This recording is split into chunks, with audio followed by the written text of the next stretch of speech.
All right, we're back. It's the book reviews back. I'm Legolas. With me, as always, is Gimli, and today Oh my, we discuss the you would. first book in the First Law Trilogy, The Blade Itself by Joe Abercrombie. We've finally gotten around to it. Now, Andrew here has read this series as well as a few other books by Abercrombie before, but this is my first time reading Old Joe. With The Blade Itself, came out back in 2006. We got 272,000 ratings with a 4.22 rating out of 5 stars on the horrible website that we all know and hate, Goodreads. So, yeah, I mean, let's get right into it. I feel like Let's do it. this is your second time reading it, so I read it in I feel like 2021, you've by got the a way, and then I was just looking to make sure. So it was like 4 years ago, which is crazy to think about. yeah. So, I mean, just to be really quick about it, non spoilers. I mean, I would say it's definitely the grimdark vibe. If you're into that, I think this would be for you. But I would say more than anything, just and we'll talk about this more throughout. Character work and just the writing style is A1 in this Yeah, book. That's the thing that stands out to me the most. I What agree. about you? Dude, reading this book, I think this is where this video is going to get interesting because I think we're going to have differing opinions for sure. But, dude, Joe's one of the best for me.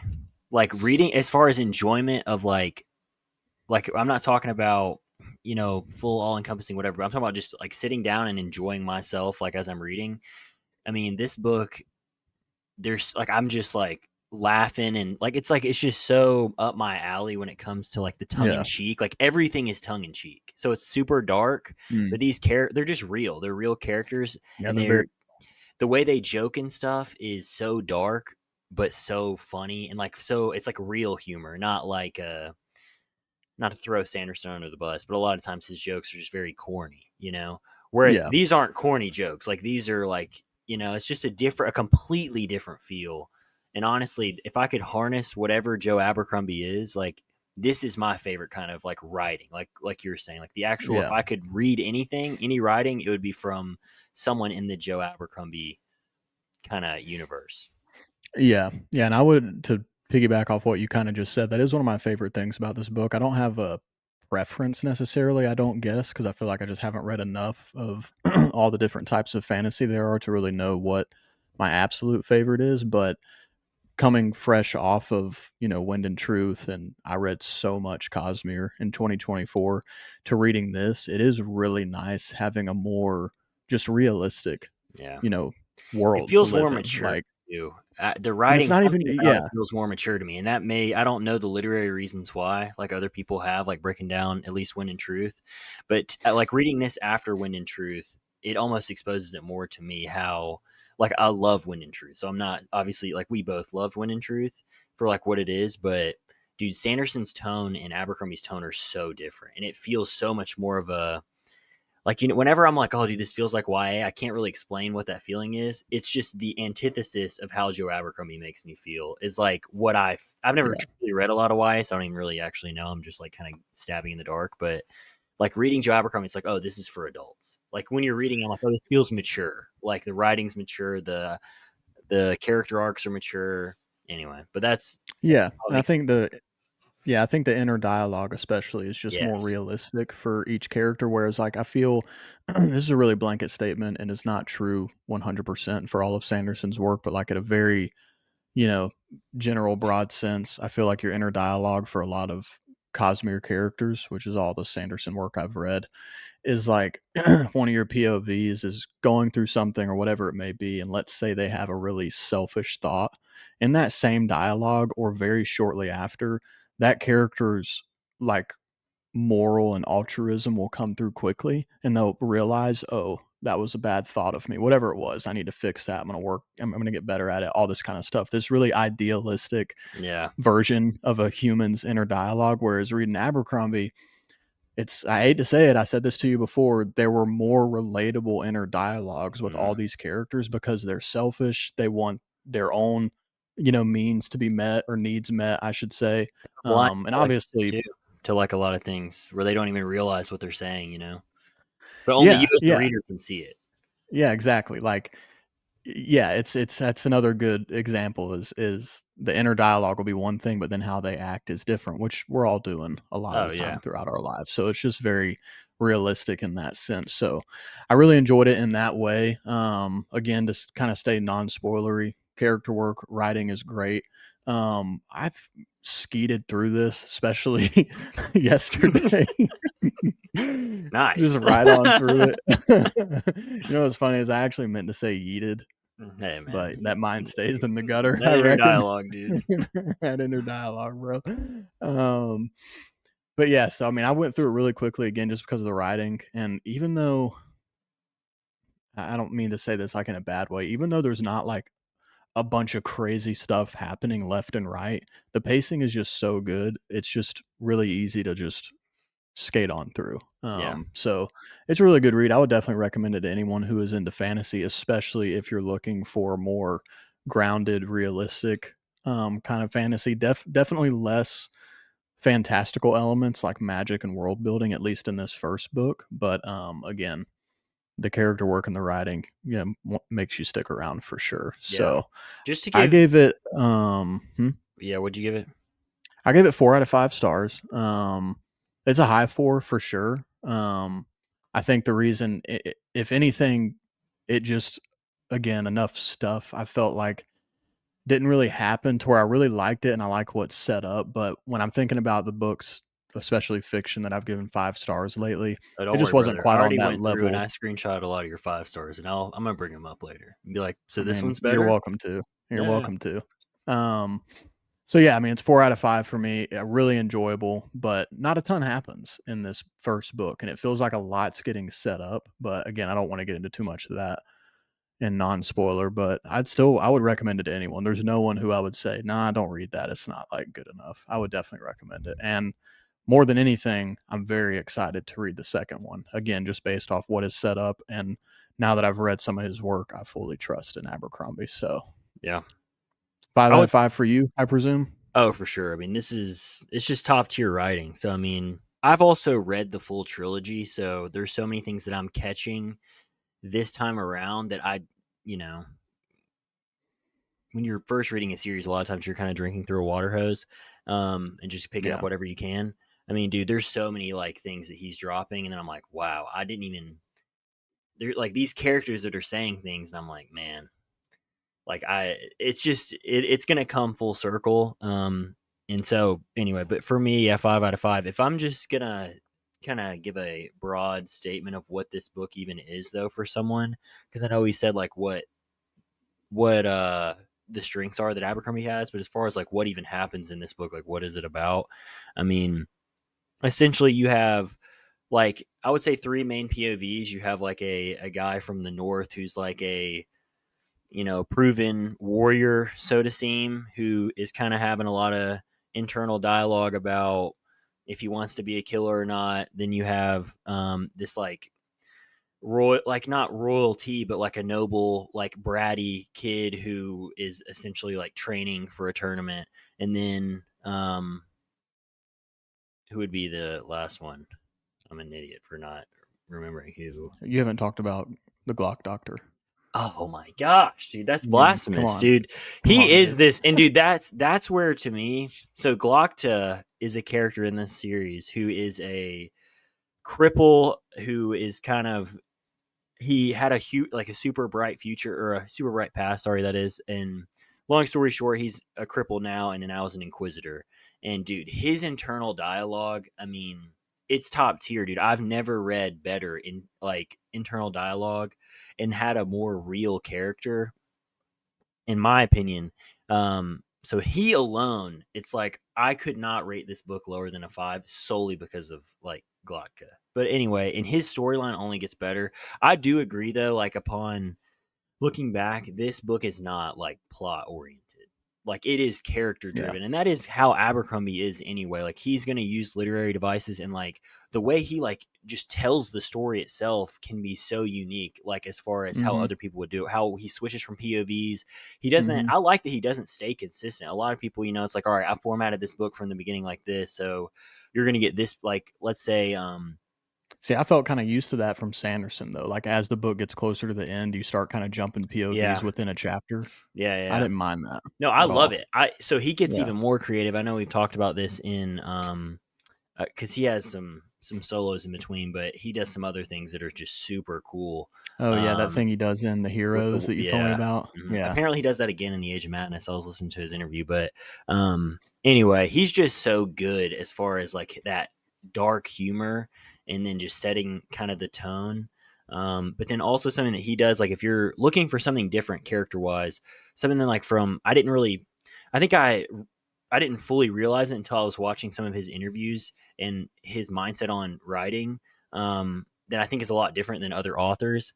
When you read this, if you kind of think about it, you don't get Joe Abercrombie's tone at all, like his actual, like the author's tone. You get each character's tone because you're so in the head of each character that it's Yeah. like you're them right now. Like I'm either Giselle or I'm Glocka or I'm Logan, and you're seeing the world how they see it. You're not seeing it how the author wants you to see it, even though like you're getting this bigger picture to know like, oh, these three characters each saw this one event and they all saw it differently, and you kind of are able to bleed through and see the in betweens. So it's just very unique to me. I'm trying to think of any other author I've read where I don't feel the author's like, what is the author trying to tell me right now? Like with Sanderson, like you just kind of sometimes and even with like Pierce Brown, and that not that that's bad, but you kind of feel okay, this is the author's message right now in the book. Whereas I don't ever feel that at all with Abercrombie. It's more like what is this exact character Yeah. thinking? And I feel like that's just it's impressive how he's able to do that. Like kind of you like feel like his hands aren't even kind of on the pages in a sense. It's Yeah. like, oh, this is Yeah. this actual character almost writing this, even though it's not first person, it is third person. But it almost has a No, first I person agree with what you're feel. You know saying what I though. mean? Yeah. Mhm. Even though it's third person. So The tone changes with each POV. oh, you could read a sentence and you know, like especially with how Mhm. he does the like the italicized stuff for Galatka. You Yeah. could look at it and you don't even have to. You already know who it is, and I think that's Yeah. shows how good he is with characters because his characters all feel so different. But anyway, Yeah, I would agree. Um, so yeah, we would both highly recommend this. Again, character driven, A1 writing, as I already said. So excited to get more into it. We'll go into spoilers here if you haven't read it, check out. But yeah, just to talk more before we get like deep into the specifics. But at the beginning of spoilers here, it just like you we've always kind of said that you are more of a character guy, and I've always felt like I'm more of a world building kind of guy. hmm And so I'm not surprised that this first book where you're kind of setting things up felt less exciting for me. And that was really what it was, is it was just less invigorating for me. Whereas every chapter I was reading when and again, like you were saying, noticing the POV tone changes, I was just more impressed by the writing throughout the book, which was like my favorite enjoyment from this book because it is so different from any fiction that I've read. So I really enjoyed that, but yeah, dude, it just felt like I keep trying to think of a way to say this without it sounding like it's like a mark against the book or something, but like when this book ends, I had the feeling of, oh, now the series is really about to start. You know what I mean? yeah, So it just not a lot happens. It's building towards a lot, and you're really mainly from this book just getting character work. Like that's what you're getting, especially yeah. with the payoff with Nine Fingers in the end, like seeing his, you know, what is the alternate self, whatever No, he turns into the bloody alternate nine. personality, yeah, Yeah, he turns into goes the from Bloody Nine, which I wasn't even expecting that. That was a surprise. mm, When that moment happened, I was like, "Oh, so it's like a whole different persona for him," oh, which dude, is yeah, cool. he's a problem. Yeah, but, I don't so just so we can talk spoiler free about it now, I would like to know, like, what do you think about me saying that about this book? I think what I genuinely think, I think that you've rated some books as a 5 on Goodreads that I just don't think you think is better than this book. Like You're like probably right. If you're going back, you know what I like, mean? years, you're Well, right, not yeah. years, it's this past year. I Oh, think no, Foundry dude. Side was a good book, but I do not think Foundry Side is an overall like objectively better book. I still think it's a good book though. I'm not saying it's not. But like for me, and then just the way that I know that you have to respect so much like his writing is so good. So like I do get like not a lot happens, and it's tough too because I know what happens. So like I know like like Yeah. what he's setting up. So like it is kind of tough. But I will say, like, not to be a downer on anyone who's only read the first book. I mean, Joe Abercrombie is not like he has good plots, but that is not, he is all about the characters. And um so there's definitely going to be some twists, and I think there's still some twists in the first one, but it's not, Yeah. um the stakes aren't as high, I guess. I mean, there's still some higher stakes, but no, I do get what you're saying. But when I think back, like, a series that I rated higher than this one, I remember before, is The Faithful and the Fallen. But a series that is not even close to this series to me is, and I know a lot, it has a lot to do with the last book, but um, the Bloodsworn Saga, dude. It, like, when I think about the Bloodsworn Saga and I think about this book, dude, it's almost disrespectful to me to even keep the Mm. writing in the same, because, dude, the writing the last one was so bad. And then even though the first two I enjoyed a lot, I don't know. When I Hmm. think back, it's just not his best writing. But I do get it. I think you're gonna like where he goes with the world building. His world building is just different, though. It takes a second, and honestly, that's, I don't think I appreciated this book as much the first time I read it. The second time, dude, I would Maybe read I this don't book either, dude. Maybe again I'll and agree again. with you when I reread it. Yeah. But it reminds me of, kind of, I haven't read that one book that you did. You reviewed it. I don't know if it was the Strain or Stoner, maybe. By John Um, Williams. I get a vibe of like that, almost like how you talked about Stoner, even though I haven't read it. It's like, Mm. dude, I could just listen, or I could read him. I could read Mm. anything that John Gwynn writes. Like, I love his character work to where it's like I don't even care that they didn't do that much, because You it's talking about like, Abercrombie or John Glenn? I'm sorry, yeah, I'm talking about Abercrombie. Okay. Like Yeah. Okay. Abercrombie, I view, and how you talked about Stoner. It's like, dude, I'll read anything he writes, because I just Yeah. love the writing so much. But to me, it's still, and again, I think it might be too because I've listened to some of his stuff to hear like what he's trying to do, and you'll kind of see this later on. Dude, his like whole goal with this was to write kind of an antithesis of what fantasy is. So like all the fantasy tropes Mm. that like are so normalized, he does the opposite of all of them, which you'll see like through fruition through this. But um anyway, you can kind of already see the foundation for a lot of it. But and what I realized too, because I haven't read a lot of other fiction, you probably have read more fiction than I have, like as far as outside of fantasy, that Hmm. I guess he has the feel of like maybe a Western or a mystery writer, but who is writing in fantasy. Mm. And anyway, so maybe I would actually like some other genres like a lot more too, is what I'm kind of learning. But um I mean, to get into spoilers for me, I mean, dude, Glotka alone, I could read an entire book on just Glotka. Yeah. Like his chapters. And I will say something about this book too, is there's not, even though I hate Giselle, like, and I think that's obviously his purpose as a character, I still, there's not a single chapter, or there's not a single POV that I'm like, oh man, it's their POV, like let me Yeah. quickly Me get through neither. it, which that's also hard to do. Mm. But dude, there's, as far as like, I know you're saying it's kind of light magic, but what do you think about what's going on with Baez? I mean, I mean, it's sick, dude. So what that is one of the things I do really like about his writing and the way that he delivers, I guess, some of the world or magic is that Baez, like, you get very little pieces of like his yeah, abilities and like his strengths and whatnot. And I think that's great, dude. Less is always more. yeah, So when you hold on to that stuff longer, I'm always gonna like it more. Because once you get like the payoff, it kind of yeah, reminds me, and this is Wind and Truth spoilers, but it is akin to, some people have complained about not getting to see that conflict of Tom fighting all those fused in Azir.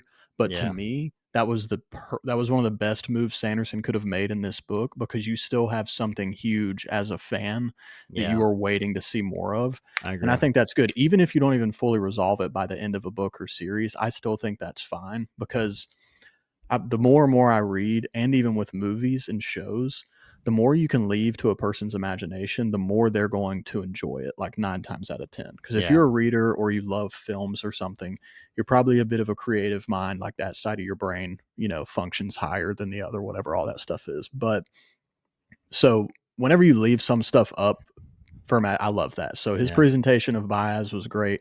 I also loved Glockta. Just for one, he's just such a different character. I've never had a yeah, POV character like him.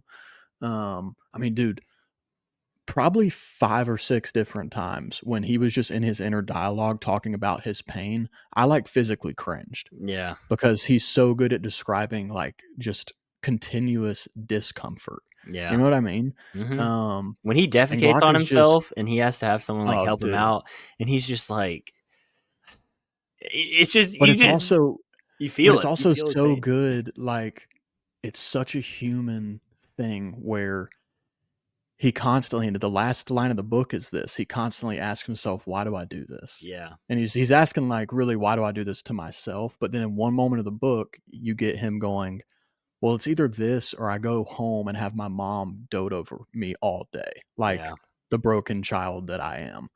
So it's very human of even at this point at this, very unenviable place in life, he still just wants to do whatever it is he can to be like a Yeah. productive member of society. Not that that's like his inner core goals by any means. I don't know all that yet, but it is cool to see. Well, I it's cool like to that. I have a like that a lot. character who's already had so much of an arc. Like, I've never Mm, really thought about it, yeah, but his character arc has already gone so far, and you don't even know who he is. You're, yeah. like, He finding had like out a his whole previous Darrow arc. character arc. Yeah, you're already Like, finding out his arc from the past, which, like, when I think about it, it's like, that's not done a lot from what I've read. yeah, Like, that alone is unique, so and then having a yeah. character who essentially can't be hurt because he's already, like, so hurt. It's like, the concept is, you know Yeah, and one trope that he does utilize in this book, but does it, like, so well, is the reluctant fighter. Like, the guy who is definitely the biggest problem in the Oh, world Logan. in a battle, Yeah. but he doesn't want to, like he doesn't wanna have to pick up the sword again. Do you think he Which hid that he again was a good fighter though, or no? I mean, I guess you kinda always know, but, um, like, because when I go well, back and I'm no, reading some because of this, dude, he's it seemed like he struggled at first in some of these first fights, but it's he like, no, it's does. just his but is he actually struggling? Is, like, what you kinda think back, and Yeah, it's like, "Oh, wait." Every narrator is unreliable in their own way, so it's yeah. just, you know You know he's good though because you know he was Bethod's champion, so you know there's Yeah. something there. He's just clearly not trying to be that guy anymore. But then at the end, you get that big payoff and see that, oh, like there's actually another guy. From his perspective, there's another personality that is the Bloody Nine. Yeah. And we haven't seen that the entire book until that end moment. But yeah, I really like that. To get back to Glockta, I just want to say, I know I've said it to you. I'm sure I'm not the first one to say it, but he's a guy who tortures people. So like that makes him kind of like somewhat in like a medical field, if you will. And his name's Glockta. He's the Glock doctor.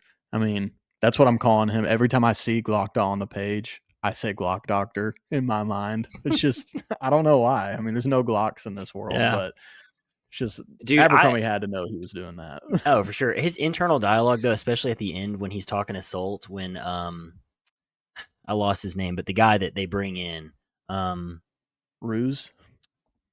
Oh no, that's in the beginning of the book. no, the guy at the very end, the guy who comes in and is basically not taking Glotka's spot because he was already above Glotka. He was replacing another. I forget the title of Inquisitor. He's like a step down below Salt. This other guy. He's the one who Inquisitor exempt.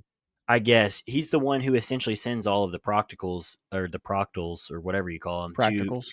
to attack Logan and Pharaoh. Oh yeah, right, And right. how he's kind of Oh, like berating Goyle. him, Goyle. He's like Yep. berating him at the end, and dude, it's just his internal dialogue, dude, Mhm. where like Solt is saying something to him and he's saying something completely different, and then dude, there's just no transition. It's just he'll have his Yeah, thought and then he says the exact opposite thing, dude. It's just yeah. so good, man. It is. It is Um, really good. and it's like that is when I read that, and then when I read people's comments about When in Truth, and they're like, "Dude, he just added way too much." It's like I do kind of see it now. Like you don't have to add certain things. We are smart enough, like readers, to be like, "Oh, that's I like to agree. get it." And he does such a good job of leaving. Because, dude, think about it. If Sanderson were to have written this book, it'd be 1,000 pages. This book being 500 pages is perfect, dude. I think it's Yeah, the perfect agreed. length. Um, but his transitions to like move to like Giselle, let's say, dude, Giselle has some of the funniest, like when he does the page breaks where it's like, oh, I'm here, but then it's same character, but I'm here. And like, Yeah. dude, they're all time, man. Like when it's like, I'm not going to go see Artie. She's playing me, whatever. I'm going home. I'm never seeing her again. And then the next one is like, There's a oh, page break, he's like, where "Artie's is not she? here yet." Yeah. Yeah, dude, that And was you're so just good. like, oh man. Is it Giselle? I kept saying Jezel. Jezel, yeah, or Jezel Giselle. Jazal? I don't know. I've never audibled any of his books, so I'd be curious to know. Yeah. But Can I be honest too? Like, I agree with you that all the POVs are honestly just as good as the rest. Like, never did any of them make me feel like, oh, like I don't want to do that. But dude, Jazal's were might have been my favorite, bro, dude, because he's such like a. I mean, you don't like him at all, but one, there's so much you going can on. you can lie to yourself if you want. Anybody who reads this book, but we can all relate to Jazal. Unfortunately, yeah. Like we all can. Yeah, the worst parts of us can relate to him. Oh yeah, And so there are so many moments where I was just like, that's another thing that's great about this book and my exposure to a more grim, dark kind of work is, oh, dude. Oh, dude, you have to edit this part out. I just fucking lost it. Hold on. What were we just talking about? did someone just distract you? We were talking about Giselle, and he's the worst parts of us, but he's your favorite to read, or might have been your favorite to read. Um, it's tough, man. Dude, it happens to the best of us. I will What was I say talking about? I can agree with you. Giselle's chapters are some of the most entertaining chapters because you know you're gonna get. I mean, he's just so hyper emotional, dude.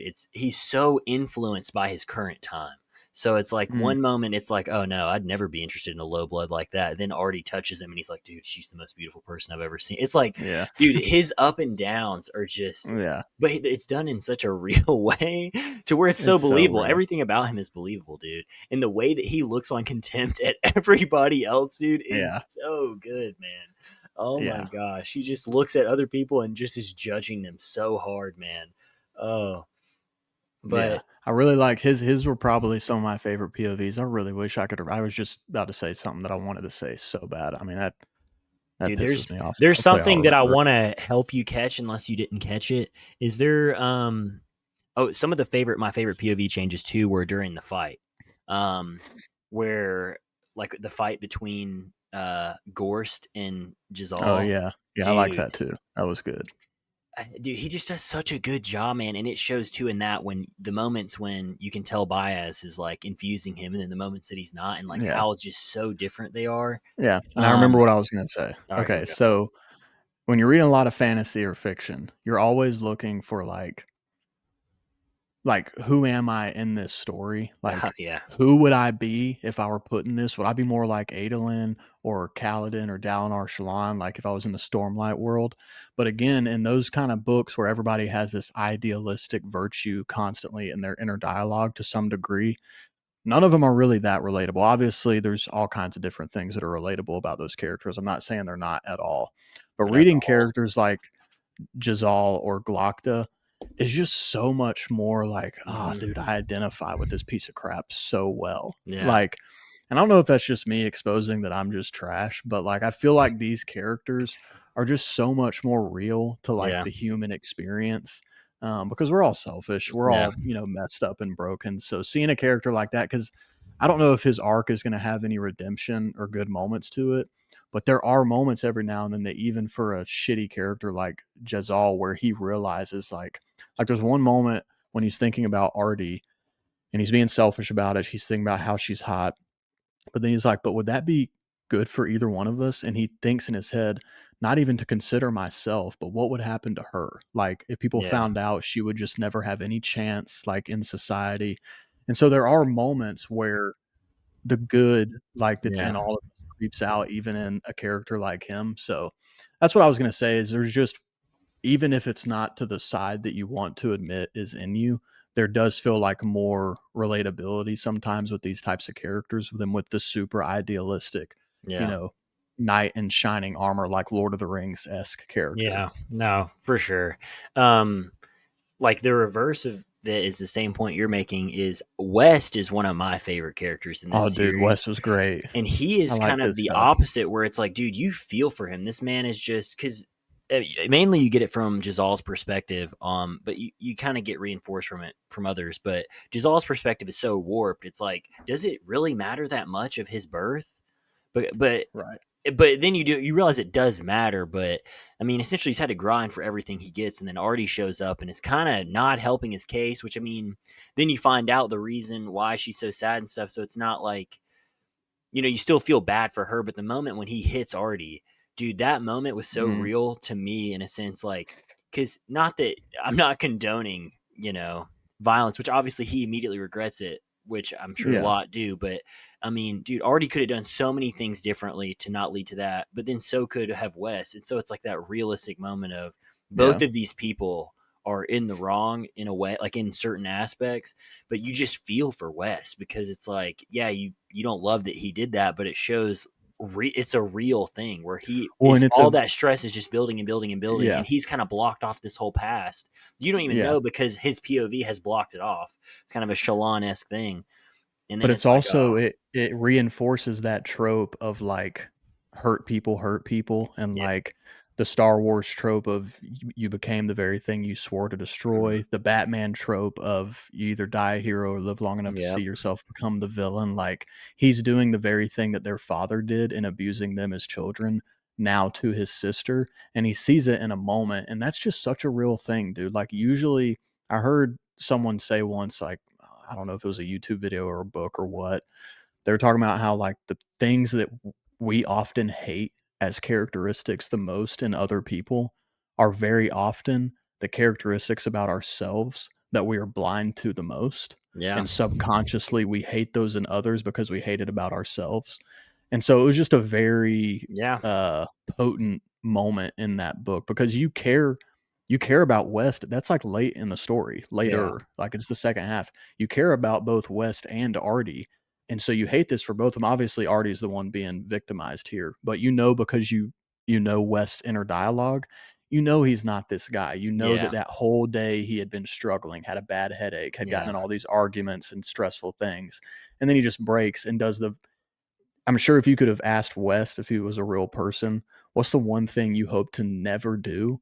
He would probably top three. One of those things would be, I never want to do what my dad did and beat the people I love. But he does that very thing. yep. So I thought that was a really, really good moment. Just the way he built up to it and then shows that POV from West was really cool. It was, dude. He He's a his great writer, dude. Maybe I'm going to end up giving it 5 stars by the end of this video. I don't know. I think by the end of this series, you'll even if you don't give all the other books 5 stars either, there's definitely something with reading Abercrombie that you respect. Like you'll definitely see him as like a great writer. You know what I mean? Yeah. Like Yeah. being able to separate him from the books just in a way.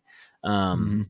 but something that we haven't talked about yet, which is my favorite part of this like world.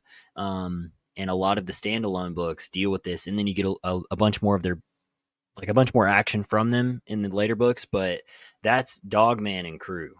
I mean, the Yeah. squad there, dude. Oh, those Is, other books are Dogman in them? well, I Or are you just can't saying say similar? Okay, never mind. Yeah, it's never it's mind. named men. I'll at least say. So you get more of that, which you get. Dude, I loved that band. Oh, And dude. dude, never has something been more hardly Oh, foreshadowed than Forley dying but at you the think hands it's of Beth its but men. it's so foreshadowed. It's like it's not going to happen because like Yeah, it he's the is. weakest, so he's actually going to survive the longest. Like it makes the Yeah, most sense. But yeah.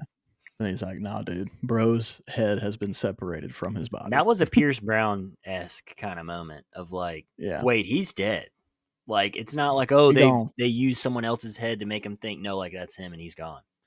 And Did they're you think it was funny, by the way, when going into this book, like Andrew had explained to me, it's grim dark, like no one's safe, no one has plot armor, and at the very very beginning of the book, Logan has to leave his little pot, his cooking pot behind that he's apparently had for years.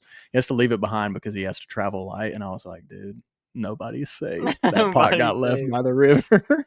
Which when you think about it, That was kind of a tough Castaway Wilson moment. I was like, dang, bro, why does this hurt the me that pot, he's leaving his pot behind?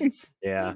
Oh man, that's so early in the book too. That's what I'm saying, man. They're his inner dialogue to like talk about Logan now. I mean, I didn't realize it until rereading this book because I obviously know. I mean, dude, as you can kind of see, I mean, the Bloody Nine is Darrow of this world. I mean, he is virtually Yeah, seems to be the case. unstoppable once he Yeah, gets going, which obviously that's the one thing he doesn't want to do this. So it's almost like a Hulk kind of thing where it's like, yeah, I don't want to unleash this because, like you saw, I mean, he almost kills Pharaoh. Not that they're like close, but his mind even says, like, the Bloody Nine even's like, I think she's on my side. hate to hear that What for a her. shame. Yeah, or Yeah. whatever. It's like, Yeah. oh, and dude, the way he kills Stone Splitter, I mean, it's just like, I Oh mean, just by yeah. repeatedly just hitting Like, him with his whoa, head, it's like, dude. all right. Yeah, and dude, to speak also of Pharaoh, like, what is her deal? She can't feel pain. Like, nothing affects her. I was just like, and that's another thing. I mentioned this to you on the phone. Like, and I like this. Not everything needs to be Stormlight, where you're getting, thousands of years worth of history to break down one piece of magic. But the soft magic in this is cool, like the Baez moments. But dude, early in the book, Logan has a campfire down. And he's like, "Oh, I'm gonna save the rest of this." Puts something in his mouth, and then later gets into a fight and spits fire onto a dude, lights him Yeah, on fire. I was just like, it's never spoken about. There's no talk flashback experience to is what it is. heralds of the Spitfire to start explaining what this is. It's just soft magic that's crazy out of nowhere. I thought that was cool. I like Yeah, that. they It's do a kind of lot of nice not having the pressure of, oh, do I need to remember what exact spirit he picked yeah. up before he spit? Like, it's just soft magic. It just The happens. lore is the lore, and that's the thing that Abercrombie is going to continue to do. It's not there isn't. I don't think this is like a spoiler for the rest of the series, but it is not Stormlight where it's like, oh man, I got to understand the next level of Right. this magic. It's just this is how it is, Yeah, and magic so just happens and accept it. yeah, and it's from Yeah. the other side. There's definitely some more things that you'll learn, obviously, because I mean, you can tell like the Magi are different, dude. Like the Yeah, dude, and obviously, I mean, it's called the First Law Trilogy, yeah, and that was which something heavily talked about at the end mhm. by Baez. Which the eaters will end up being a more prevalent thing, Those are which scary. they're a Those are a problem. problem. Yeah, and then I mean, there's so much stuff to the south, dude, that is just like, what's going on Dude, there? they're But trying to dude, secede. something that It's is ridiculous. tough, which I've heard other people talk about too. I mean, him not having a map is brutal, Yeah, man, that was one thing that and is I don't know at why this I never point. realized. But he doesn't. Well, He it's does not also have a like, map. why don't you just? Here's the thing. I was thinking about it, and my initial thought as a reader is like, dude, just have an artist make a map for you. Just tell them. But then I realized I was like, even though it's better in my opinion to have a map, and I'm sure most authors would agree, it's probably better for the author to not have a map so that you don't end up pigeonholing Mm, yourself into a true. situation where it I doesn't didn't even make think about sense that. that so and so traveled, Yeah. a certain distance. From So I actually kind of get it. Yeah, from what I've listened to from Abercrombie, and God, Joe, if you ever want to come on our show, man, we welcome you with open arms. I'd love to ask Dude, you we these get like questions tens personally. and tens of views. Tens and Like, tens. I almost said something really out of pocket, but I kept it in, dude, because we're not going full heel let's yet. let's keep it in pocket. But what I've heard him talk about is how he's tried to go kind of, like I've said before, antithesis of all major fantasy. So not having a map is literally anti-fantasy. So it kind of does check out. Yeah, And then same with like yeah, Baez it being does. like the old wizard guy that's like, wait, should we trust this guy? It's like Right, Gandalf just pulls up and you just trust him. Whereas right. Baez pulls up and you trust him, and then like halfway through the story, you're like, he literally just obliterates someone to where they're just gone, and you're like, Yeah, it's like, I don't know what's going on is here. he And all you, right? well, and And dude, then this, you also hear them talking about like him taking the seed. Like, you've been given a tiny bit of world building to know that, like, hey, the last time somebody tried this, like, it was not good at all. And yeah, you're weaker than the person who last tried it. So are you sure? And Baez is like, I'm sure. oh brother, I'm So you're just sure. like, man, is the first of the Meiji getting senile or what's going on? Well, and I mean, you kind of get a little taste with the Tower of the Maker, or what, I can't remember the exact name of it. But when they go, Glocka thinks he has him, and he's like, "Oh, well, he's not going to have the key for this," and obviously he Yeah. does. And then that whole vibe is like completely different from everything that you've read up until that point. Like you Yeah. don't That really whole scene was realize good. how, like, there is something more powerful out there than just you know good Spitting fire. swordsmanship. Yeah, exactly. So there's more to go there. The one thing that I never caught in the first book, which I wish I would have, which I don't know if you did or not, did you notice anything about the interaction between Jazal, going back to the contest, when Jazal wins? And you don't, you hear him talk about his dad and stuff, but you don't really meet his dad except for like Yeah. one His time. dad's like, when he sees Baez, is that what you're talking Yes. about? Okay, so you did pick Yeah. up on that. He's like, Um, what the fuck? Well, he's laying some seeds, and then there's the mental question that Giselle has, is like, why'd my dad look at him like that? Does he know him? Right. Like, which Right. I mean, it's just he's so good at like when I go back, it's like, man, how did I not pick up on this stuff? But um, Yeah. anyway, so that's definitely something to look out for of like what's going on there. But then also kind of the thought process of so what are they doing and why did he need all of these people like that are so different? Yeah. Because you can tell Bias Yeah. is He's back there with clearly, the strings, just yeah. I mean, early on, or not early, but like only at like the halfway point, or I guess it was after the contest. Maybe it was the House of the Master Maker whole scene. But at one point, Jezal does something, and Baez is like, "Oh, be careful now. We wouldn't want someone of your potential and talent to get hurt or something." And it's like, okay, so we know that Jezal is not like a good yeah, guy, yeah, and Baez probably knows that, but he still like wants him for a very specific purpose. It seems. So I'm like, Baez has got some stuff going on, but I mean, he's supposedly like what 1,000 years old or some crap. So yeah. He's old for sure. I mean, because he's had to prove himself with the whole seat thing.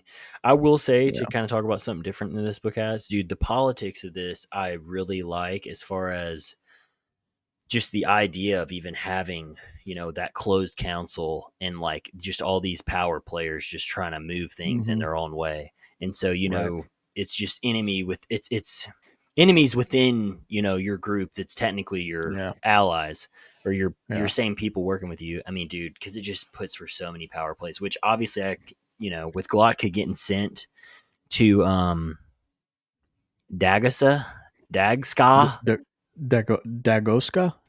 yeah, whatever we want to call that. I mean, dude, this next book, his arc there is so good. Dude, there's another Dude, I'm character just that ready gets for him to pop his introduced. back, dude. Every time I read his POV, I'm just like, oh, He needs another little, gotta pop my back, dude. Because it's like, God, yeah. bro, my boy needs a chiropractor. A twisted spine. Oh, that's I tough, dude, buddy. Salt hitting him with the "you're only half as crippled as you could be." Remember that? I was It's like, like, whoa, dude. Salt, Like, bro, dude, Soul is a dick, bro. dude, That guy is so rude. he is, Um, man. that was wild. What was another? There was something else I was just thinking of that was wild from this book. Oh, not really wild like in a visceral kind of way like that, but a really cool moment was when Glokta and West talk. And Glokta Oh, has like his moment of weakness, like lets his emotions you out didn't even come to like see you me. never see Yeah, in the book before. And he's like, "Why didn't you come to see me?" All this stuff, and Wes is like, "Bro, I did." And it feels like a moment for Glock to where, and then at the very end of that like paragraph, Glockta's calling him his one friend again, yeah. like just like that. And again, it Which, just shows the humanity, even of a guy like Glockta who is so like pissed off. He's like a Scrooge in every way. yeah, The second he realizes that like someone still cares about him, like it softens him just a bit. yeah. And it's just like, Which dude, that's real, man. it's real, That's and real. he's the last person that needs something that could make him weak. With the the industry that he's in. I mean, he doesn't need anything that can be held against him. So it's like, No. ugh, don't No, he do it. doesn't. Don't do it. I feel like But the only POV we barely touched on the dog man, but we haven't really talked about Pharaoh's POV. yeah, she doesn't have She very was many, but wild, huge tone shift like with hers. Like oh she is just a god, very pissed off person, like in every way dude, what she possible. says to the navigator, dude, it's just so out of pocket when he's Oh, just like, stop your mouth, and then and calls him the C word. I'm like, We of don't say all that on this words, book reviews. Yeah, I was like, we do whoa. not. I'm like, all right, 0 to 100. Like you get her tone Yeah, quick. she was pissed. Uh, But that whole last or second to last, I guess, scene with that Logan bloody going to nine try and chapter find her. Yeah, I mean all that, but even is leading up long. to it before he becomes a bloody nine, like them running through the city, I was like, dude, I'm getting tired. Yeah. Like, because it was just so high paced and like Hmm. tense. That was really well written. Well, and now she is with Glotka, so I forgot about that arc, which that's a fun arc too. Um, Hmm. the red haired spiked girl, the Oh, girl the who's one like, they fought. Yeah, yeah, who survives. Um, so that's a cool arc. But yeah, the other, like you said, Dogman, dude, Black Dow is also Black just Dow. another problem. Dude, there's certain guys that are just, I mean, like all those guys, the named men group is they're all problems, but you can see where it's all kind of merging together. Where I mean, Yeah, they're all going to go fight for the union now because yeah. of what Beth had Dude, done. So Three Trees. I don't know why, bro, but I just feel more attached to Three Trees than any of them. Three Like, Trees, dude, that's my boy, blood. bro. I mean, Dude he's takes just his time to think. mm-hmm, He's just like, hmm. I They like have that. some. It's just his ability to create real conversations between characters too. Man, is just Yeah. it's It's good. also cool. Like, you don't ever get like an exposition about this, but correct me if I'm wrong. All of the named men group that Logan like that they think he's dead, like that whole group with Dogman, are all men that armies offered up as their champion that Logan beat in one-on-one combat. Yeah, That's so sick, bro. Like I'm sure yeah. we're not gonna get it, dude, but I want that backstory, bro. Like I want to know how he did that and like all. I'm You just think the again boys just will real. ever unite with Logan? I mean, I'm sure they won't, bro. I'm sure they'll all die right before they see him I again. mean, the They'll weakest never isn't know. going to be there at least. Dude, he's When never seeing the weakest again. That's mm, for dang sure. well, dude, man, the cool thing is I can't wait for us to finish this and then eventually for you to read the standalones because, dude, they are such good. Like they're good books standalone. Like if you've never read anything else Abercrombie, but once you've read the first trilogy, dude, it's like you get POVs from characters that you didn't get POVs from. Like you know who they Oh, are, but you didn't get their yeah, POVs. I Um, like that.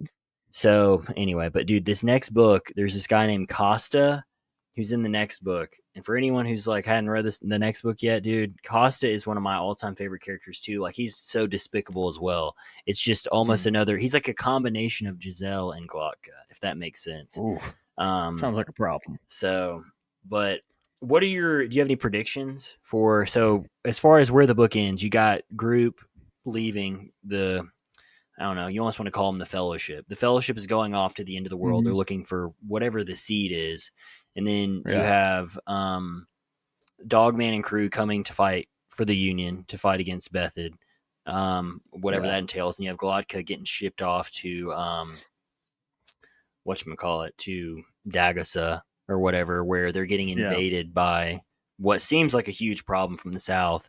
And then the other one is you have West. West is leaving to go to um, yeah. You Anglia. also have Artie, bro. Like, is Artie? She's not gonna go with Glocta, I I'm gonna would be assume. honest, dude. Yeah, I don't know. We'll see. I feel like you're not gonna see her again. Really. Who knows? As far as predictions, I feel like one thing that I felt strongly, and again, I might be totally missing the mark with this. This might be my Sanderson fan coming out in me, but I feel like there's some semblance, maybe not of a full redemption arc, but some positive growth going to happen for Jazal Um, alongside one of the characters in the Fellowship. I feel like either he's going to form some type of friendship with either Logan, or I feel like Dark Horse, it could be Malachus because they had a moment where, and again, dude, I'm just picking up stuff and running with it.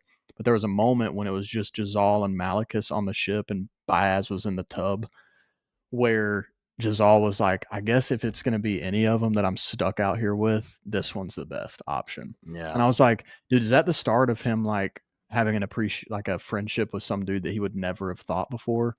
Because it kind of feels like that might be what's happening with him with Artie. But at the same time, dude, I feel like once he gets away from that and starts thinking about it, he might just revert to his ways and be even worse. So I don't know, you're gonna man. I'm like holding out for his Jazal. arc is he has an arc, dude. I'll tell you that. You're not wrong. There is gonna be an arc, and there's some big Dude, he's stuff that probably gonna happens end with up him. becoming like emperor or something and like just being I an mean, absolute problem. Like, I mean, he's just gonna be the worst. He's gonna be a Moash. well, I'm hype. We're finally getting into this, and like I was saying, dude, some of the just most enjoyable writing, some of the most were like I'm just laughing. Like, but it's laughing in such a different way than I would laugh in any other like Yeah. book, you know?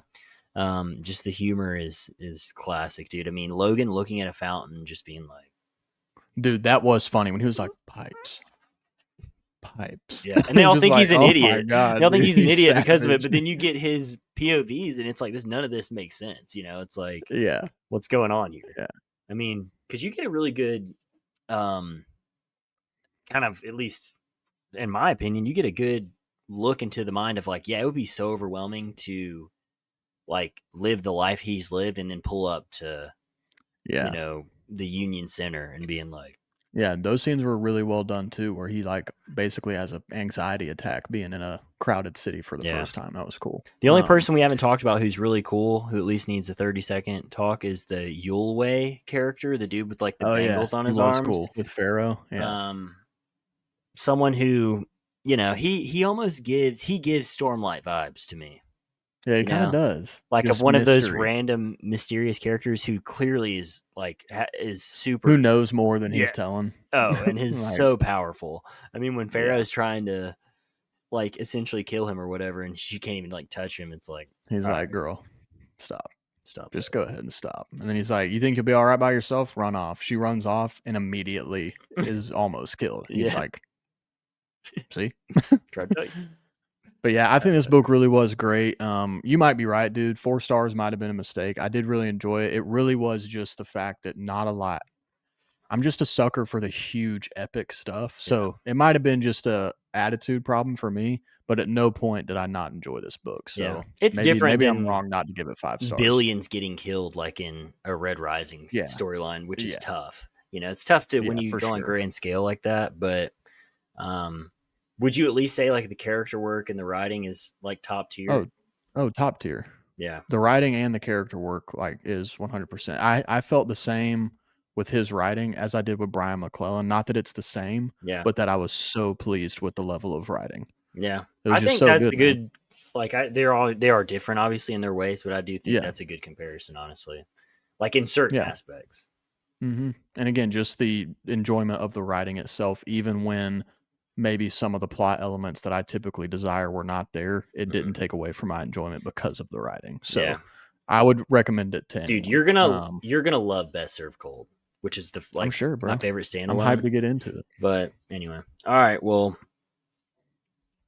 that's it, I guess. You know, That's I think that's probably it. that's probably it. Which we're off to It's a the hot book start reviews. here in January 2025, We are. If we keep on this pace, we'll read 100 books this year. which we won't stop. Can't stop, won't stop. It's the book reviews out. Bye.